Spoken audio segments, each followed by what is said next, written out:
ಕೆಲವೊಂದು ಕಡೆ ನನಗೆ ಆದದ್ದು ಘಟನೆ ಅದು.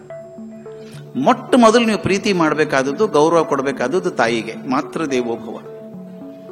ಯಾಕಂದ್ರೆ ಇದುವರೆಗೂ ನಾನು ಕಂಡದ್ದು, ನೀವೆಲ್ಲ ಕಂಡದ್ದು, ನಮ್ಮನ್ನ ತನ್ನ ಜೀವಕ್ಕಿಂತ ಹೆಚ್ಚಿಗೆ ನಂಬುವಂಥದ್ದು, ಪ್ರೀತಿ ಮಾಡುವಂಥದ್ದು ತಾಯಿ ಜೀವ ಮಾತ್ರ, ಇನ್ಯಾವುದೂ ಅಲ್ಲ.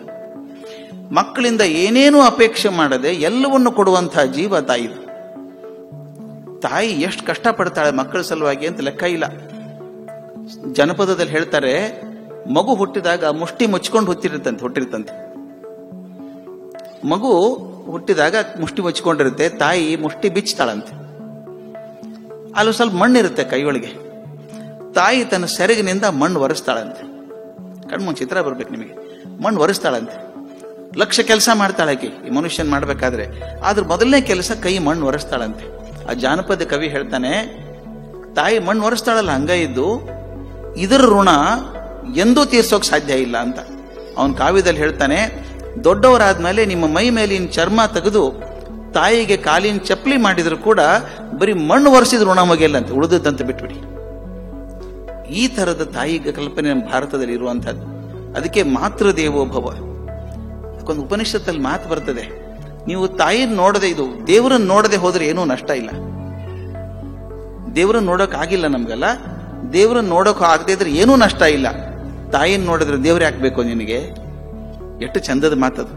ತಾಯಿನ ನೋಡಿದವ್ರು ದೇವ್ರು ನೋಡೋದು ಬೇಕಾಗಿಲ್ಲ ಅಂತ. ಇದು ನಮ್ಮ ಪರಂಪರೆ.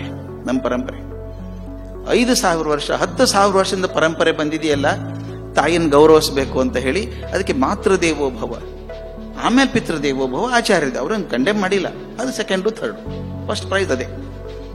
ಆ ಮನುಸ್ಮೃತಿಯಲ್ಲಿ ಆತ ಹೇಳ್ತಾನೆ, 100 ಜನ ಶಿಕ್ಷಕರಕ್ಕಿಂತ ಒಬ್ಬ ಗುರು ಶ್ರೇಷ್ಠ. 100 ಜನ ಶಿಕ್ಷಕರಕ್ಕಿಂತ ಒಬ್ಬ ಗುರು ಶ್ರೇಷ್ಠ. 100 ಜನ ಗುರುಗಳಿಗಿಂತ ತಂದೆ ಶ್ರೇಷ್ಠ. ಆದ್ರೆ 1000 ತಂದೆಯರಿಗಿಂತ ತಾಯಿ ಶ್ರೇಷ್ಠ. ಲೆಕ್ಕ ಹೆಂಗಿದೆ ನೋಡ್ರಿ ಅದು. 1000 ತಂದೆಯರಿಗಿಂತ ತಾಯಿ ಶ್ರೇಷ್ಠ ಅಂತ ಮನುಸ್ಮೃತಿ ಹೇಳುವಂತ ಮಾತು. ಇನ್ನೊಂದನ್ನು ನಾವು ಬಹಳ ತಪ್ಪಾಗಿ ತಿಳ್ಕೊಂಡದ್ದೇನು ಅಂದ್ರೆ, ಅಲ್ಲಿ ಮಾತು ಬರ್ತದೆ, ಮಗು ಆಗಿದ್ದಾಗ ಅಪ್ಪ ಅಮ್ಮ ರಕ್ಷಣೆ ಮಾಡಬೇಕು, ಮದುವೆ ಆದ್ಮೇಲೆ ಗಂಡ ರಕ್ಷಣೆ ಮಾಡಬೇಕು, ವಯಸ್ಸಾದ್ಮೇಲೆ ಮಕ್ಕಳ ರಕ್ಷಣೆ ಮಾಡಬೇಕು, ಸ್ತ್ರೀ ಸ್ವಾತಂತ್ರ್ಯ ಅರ್ಹತಿ ಅಂತ ಹೇಳಿದ್ರು. ಹೆಣ್ಮಕ್ಳಿಗೆ ಸ್ವಾತಂತ್ರ್ಯ ಕೊಡಬೇಡಿ ಅಂತ. ಇದು ಹೇಗಿದೆ ಅಂದ್ರೆ, ನಾವು ಸರಿಯಾಗಿ ಓದ್ಕೋಬೇಕು ಅದನ್ನು. ಸಂಸ್ಕೃತ ಬಹಳ ವಂಡರ್ಫುಲ್ ಲ್ಯಾಂಗ್ವೇಜ್ ಅದು. ಒಂದು ಕಾಜಿನ ಲೋಟ ಇದೆ ಅಥವಾ ಕಾಜಿನ ಚೂರ್ ಇದೆ ಮನೇಲಿ, ಅದನ್ನ ಯಾರಾದ್ರೂ ಲಾಕರ್ದಲ್ಲಿ ಇಡ್ತಾರ? ಅಲ್ಲೇ ಬಿದ್ದಿರುತ್ತೆ ಟೇಬಲ್ ಮೇಲೆ, ಅದು ಗ್ಲಾಸ್ ಹೊಡೆದ್ರೆ ಹೊರಗೆ ಹಾಕ್ತಾರೆ ಅಷ್ಟೇ, ಮತ್ತೊಂದೇನಿಲ್ಲ. ವಜ್ರ ಎಲ್ಲಿ ಇಡ್ತೀರಿ? ಟೇಬಲ್ ಮೇಲೆ ಇಡ್ತೀರಾ? ಲಾಕರ್ದಲ್ಲಿ ಇಡ್ತೀರಲ್ಲ. ಯಾಕೆ?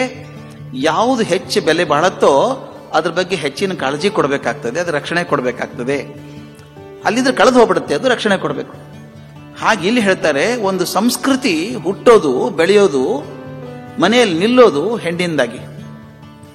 ಅದನ್ನ ಕಾಳಜಿ ನೋಡ್ಕೊಳ್ರಪ್ಪ, ಎಲ್ಲೆಲ್ಲೂ ಬಿಸಾಕ್ಬೇಡ್ರಿ ಅದನ್ನ. ಬಾಲ್ಯದಲ್ಲಿ ತಂದೆ ಚೆನ್ನಾಗಿ ನೋಡ್ಕೋಬೇಕಾಕೆನ. ಏನ್ ಚೆನ್ನಾಗಿ ನೋಡ್ಕೊಳ್ಳೋದಂದ್ರೆ ಊಟ ಹಾಕೋದಲ್ಲ, ಊಟ ಹಾಕೋದು ಹಾಕೇ ಹಾಕ್ತಾರೆ. ಆ ಮಗುವಿಗೆ ಸಂಸ್ಕೃತಿ ಕೊಡಿ ನೀವು. ಒಂದು ಹೆಣ್ಣು ಮಗುಗೆ ಸಂಸ್ಕೃತಿ ಕೊಟ್ರೆ ಒಂದು ಮನೆತನ ಉದ್ಧಾರ ಆಗತ್ತೆ. ಆ ದೃಷ್ಟಿಯಿಂದ ತಂದೆ ತಾಯಿ ಆದವರು ಬರೀ ಅದು ಮಗು ಅಲ್ಲ, ಮುಂದಿನ ಸಂಸ್ಕೃತಿಯ ಬೆಳಕದು. ಆ ಪ್ರೀತಿಯಿಂದ, ವಿಶ್ವಾಸದಿಂದ, ಅಂತಃಕರಣದಿಂದ ಆ ಮಗುಗೆ ಆ ಸಂಸ್ಕೃತಿ ಜ್ಞಾನ ಕೊಟ್ಟು ಬೆಳೆಸ್ರಪ್ಪ, ಅದ್ರ ಮುಂದೆ ಅದು ಗೃಹಿಣಿ ಆಗ್ತದೆ ಅಂತ ಹೇಳ್ಬೇಕು.